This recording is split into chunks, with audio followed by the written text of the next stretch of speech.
All right, so we're live. So I really enjoyed the live format for the last discussion that I did, and it seems to work. It's easy on me because there's no editing. It's just live in the moment I go out. Obviously, for the clues and something as structured as that, where it's important to get everything right, I'll have an edited video pre-prepared. So for the next hunt, which we've already got the days, just working out a few more details. I'll announce that shortly. But well, not like today shortly, but shortly in the next couple days. But for this, we're diving into JCB's There's Treasure Inside, all right, his big national treasure hunt. For this, I'm just going to do a live format, and I may try to set a schedule with the exact time that I'm always going to go live. But I may not on my days off. I'm pretty flexible scheduling. I got a lot of stuff going on.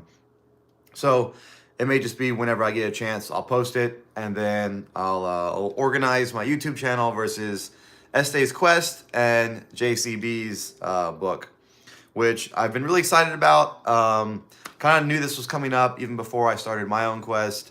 I knew that this wouldn't be the forefront of where I'd be able to put all my time into. I really want to spend time in making my treasure hunt as successful as possible, providing the best experience for everybody.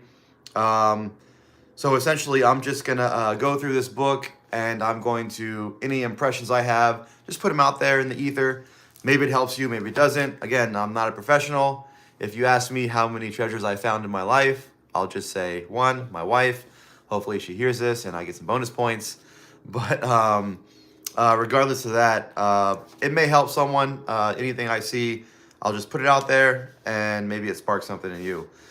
So I've also trying to organize the different social medias, because originally I wanted to take some time off, and everyone told me that's the worst possible idea.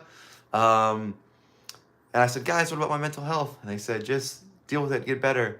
But apparently all the algorithms on every social media will crash forever, and you'll get buried forever if you're not constantly putting out content. So I didn't want to put out just trash or just content for content's sake.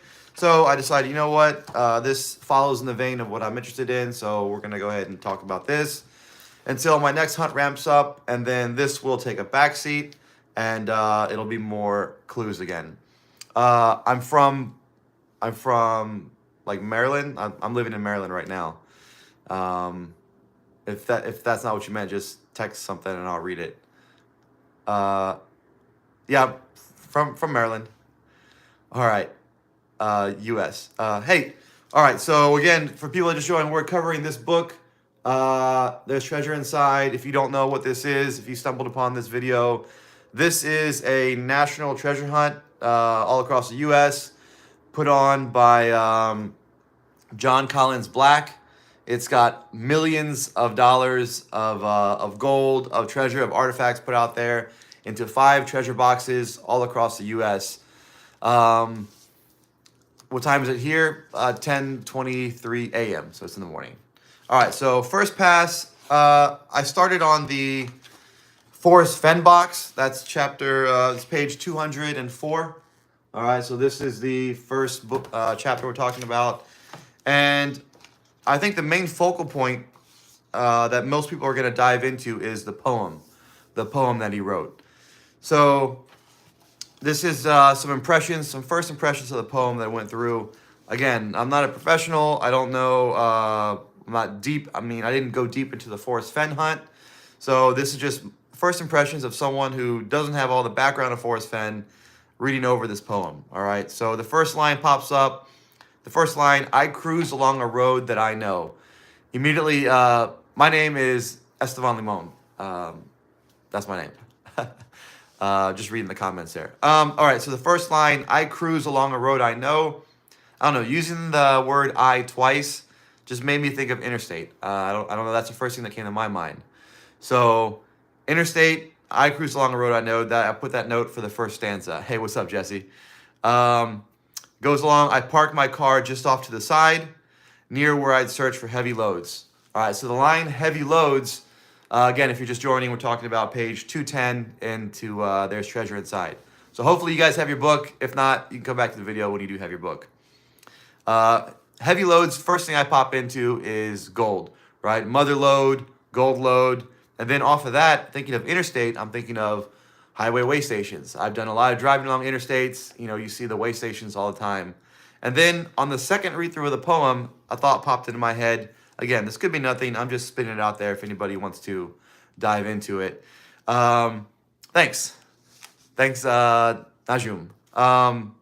It goes along about kids. He mentions his kids a lot in the book. So heavy loads, I just thought of a diaper. I don't know. That may be weird. That may have nothing to do with it. But heavy loads, kids, diaper, you're driving on the interstate. So you're going to pull into, what's the fourth name? Yeah, man, I'm trying to get as deep into it as I can while also doing the quest for the second one. So I'm going to try for the next couple of weeks until the second hunt officially starts. I'm going to be doing these little dive throughs into the whatever I find interesting in the Forrest Fenn book. But right now we're on page 210, his first stanza. I guess stanza is the right word. All right, so we've got interstate that pops up to my head. Heavy loads. It seemed humorous to me.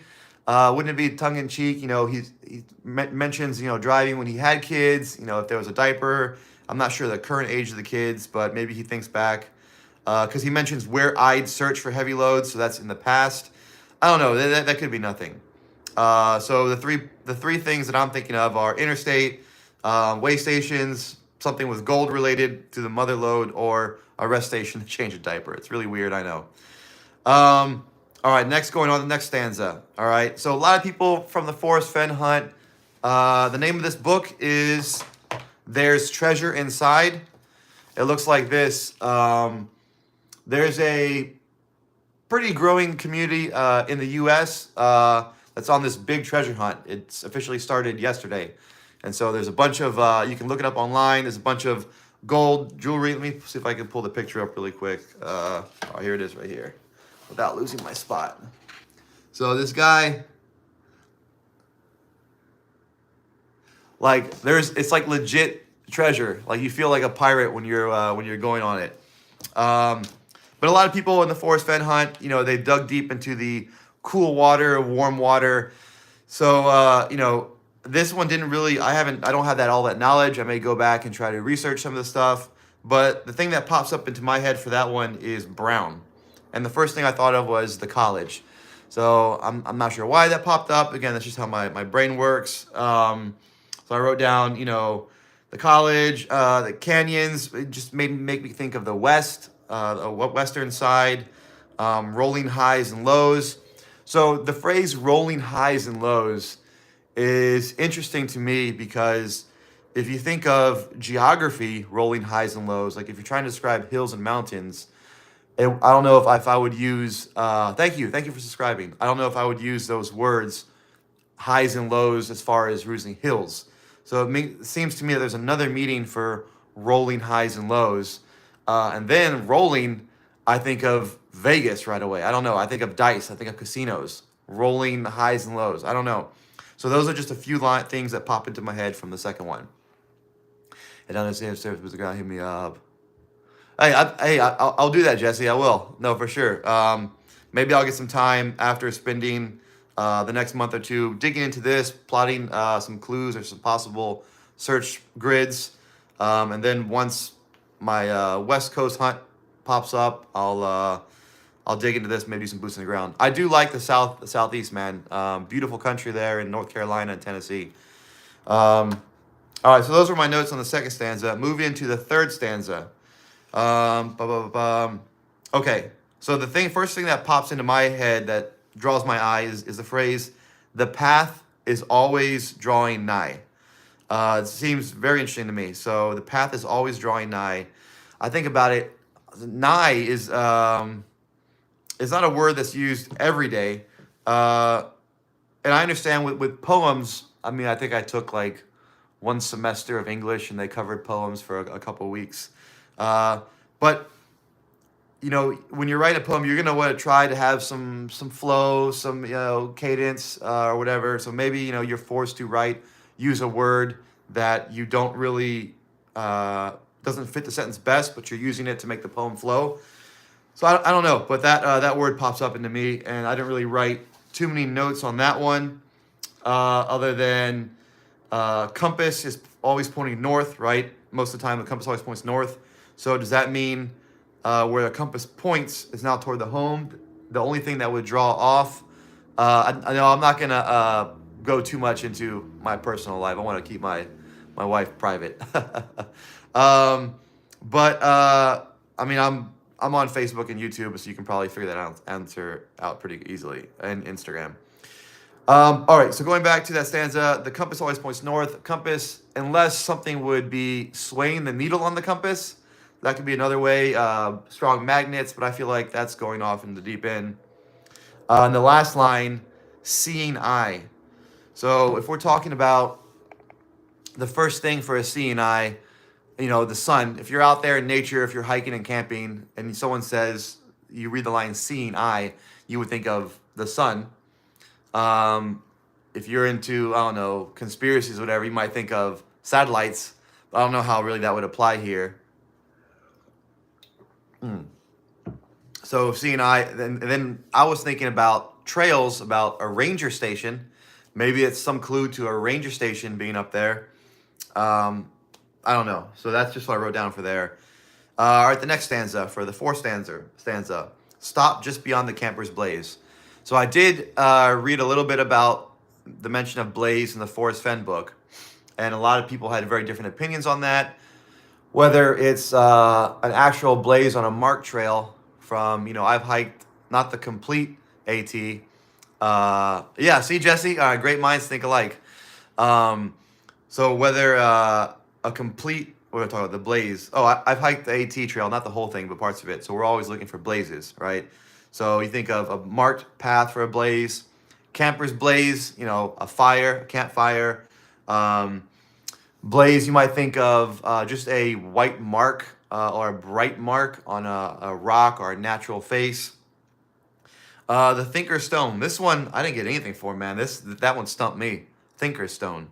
The only thing that came to mind was the famous statue of the thinker, right? That's all. I don't know how that would apply. The spot is set with Marvel gaze. I thought of Marvel superheroes. I don't know. Again, the same people have said this when they were trying to do my hunt. They were trying to think like I was unknown. They don't really know how I think. I mean, I'd have to dig more deep into JC Johns Collins Black and see what he's like. Look at the music he produces or who he's been affiliated with, or, I don't know, is he the kind of guy that would throw in a Marvel reference into a national treasure hunt? I don't know. He's got Pokemon cards. I don't know. And a white mark shows upon the seat. So this is 2 times in the same stanza and 2 times in 4 lines that you have a reference to a lighter color or a bright, because you've got blaze and then you've got a white mark. I don't know, it just seemed interesting. All right, second to the last one. I wrote down the first line. So near here, it's nestled all in a dream. I thought of Nestle, Pennsylvania, like Hershey, Pennsylvania, Nestle. I don't know, it just, it may not make sense. It's just, this is just stuff that pops into my head while I'm reading it. Maybe it helps somebody, maybe it doesn't. I have other treasures left to hide. All right, it's a reference to, maybe this wasn't the last one. This is somewhere in the 1, 2, 3, 4 range. I'll miss the golden bending stream. I probably thought too long on this one. Golden bending stream. Golden bending stream. Is this, are we talking with a river that has a name that's referencing a lighter color or gold? Are we talking about light? A light going through something that creates a stream? And then I remembered an old Reddit post that I'd seen. I wrote it down. The waterfall, Yosemite Horsetail Fall. I don't know. It could be nothing. But if you haven't seen an image of that, you do owe yourself to look at it because it's a beautiful natural phenomenon. It's a beautiful natural thing. All right. It's a waterfall in Yosemite, Horsetail Falls. Horsetail Falls that at a certain time the light like shines behind it and it makes it look like it's on fire. So they call it a firefall. I don't know. Really, you should really Google that because it's impressive. I must go back to my ride. I don't know where he parked his car. Did he take a horse trail? I don't know. All right, so now we're on the last stanza. Ba-da-bum. So listen well and hear me all. A lot of people on the Discord have all picked up on the here. I mean, it's pretty obvious. You know, it's the wrong word for, it's the wrong spelling of here, and it wasn't one that he corrected in his list of corrections. Your efforts will be worth the high. So that's a second reference to highs and lows, worth the high. If you can mark warm water's halt, another reference to the water, you'll bring it back full weight and dry. So, I mean, just in storytelling and in English composition, toward the end of a written piece, I don't know, most of the time they recommend that you do not a callback or a summary. I'm trying to think of the right word for it. It's been a long time since English class. But it's just, it's something you see pretty common in stories, in essays and papers and poems. You know, you have an introduction, you know, you've got your body, and then toward the end of a summary, you know, you reference back some of the other things. So I personally don't think that the last stanza has any new information. I would think that, did he correct the triple L in a follow I saw? Yeah, I mean, it's incredible. Yeah, oh, super addicting, Jesse. And I don't know. I'll have to go back and see if he corrected the triple L. Because if not, there's a lot you can do with the triple L. So going back to the last stanza, I don't really think that there's going to be new information. I think the last stanza clarifies some of the other clues. So in my mind, that's how I would break it down. This is a first pass through. I'm not going to obsess over this poem. The plan is to do, my plan is I'm reading at least 2 chapters a day in part 1, and then each time in the evening or every other day, I'll go back through a different treasure box, and anything that pops up, I'll throw it up. On my TikTok, I've been looking mainly at the images, which I'll briefly touch on because I wanted this video to be around 20 minutes, and we're 17, so we're getting close. The first thing I did was I just literally flipped through the book. I didn't even read. I just skimmed. I'm just flipping through, and a few of the images just popped out at me. And most of the pictures he has a description for, right? So let me show you an example. I mean, that's a big one, right? So he'll have an image, and then right here, sometimes on the same page, sometimes on the other page, he'll reference the image and give a description. Sometimes there'll be an image on a page and the text in the page references the image. But there's a few times where there's not a photograph, it's a commissioned piece, which means, you know, he had someone draw this or he saw it and used it, but in that case, it'd be public, and then it would give me a hit on Google image search, right? I mean, is that correct? So some of the images that are clearly hand-drawn or artist created, there's no reference to them, not even like a scene that it's in. So when I see that, I'm like, there's got to be something in the image, and then I'd spend a little bit more time digging deep into the image, or at least pointing out that image to you. So I guess, you know, the first one, I mean, you can go back. The TikTok doesn't do any explaining. I mean, it's 15 seconds, short form media, so it's just me pointing at it. But the first one that really popped up was page 60, where'd it go? 60 something, 61? 61, yeah. This one, right?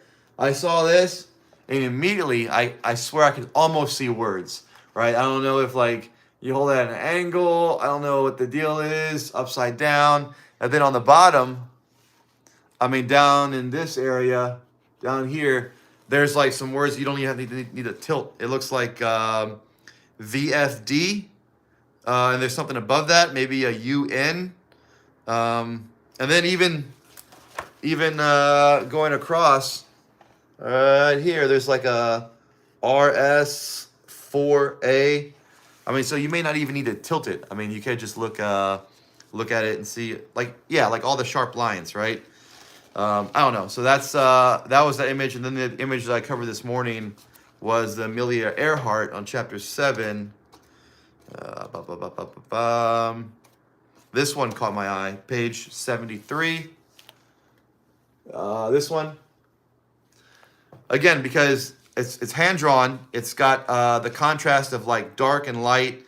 The shadows on the mountains are like look like a pin kind of deal, but then the plane is like pitch black. Also, the plane is flying with its wheels down. I don't know that much about planes or aviation. That just seemed odd. That normally your wheels only come down if you're landing or taking off, but in flight, I would think unless it's fixed wheel. I don't know. I don't know that much about planes. I'll have to do some more research then. But there's no mention of that image. The story of Amelia Earhart that he talks about are, flying from city to city, talks about her transatlantic, and it talks about, across the world, but there's nothing specifically mentioning the mountains. So it was it was a definite intentional choice to have the plane be over the mountains. And again, what does that mean? Does that mean that, because the chapters are finding a clue in dedicated treasure box chapter means one thing. It means it's to that box. But finding a clue in one of the individual treasure chapters, where does that clue go? What does it do? I don't know. This is my first pass. I'm just going through. All right, so that's pretty much all I had to say today. That one tribute one, he said, "Where reality Hispanic crazy man, love it." I was like those. Yeah. Again, I mean, some of those. I definitely spent some time crossing my eyes for those. All right, so I'm wrapping this up. I'll probably do this. I don't know if every day. I'm not going to oversaturate. I'm not going to do it more than once a day. So on YouTube, it'll be either every day or every other day, as long as I go through and something pops up and catches my eye. Again, I'm not going to just make up some BS. If I don't see anything that day or if I don't get time for the book, then there's just no video that goes out. All right, so thanks, everyone. This will be up shortly, posted. All right, bye.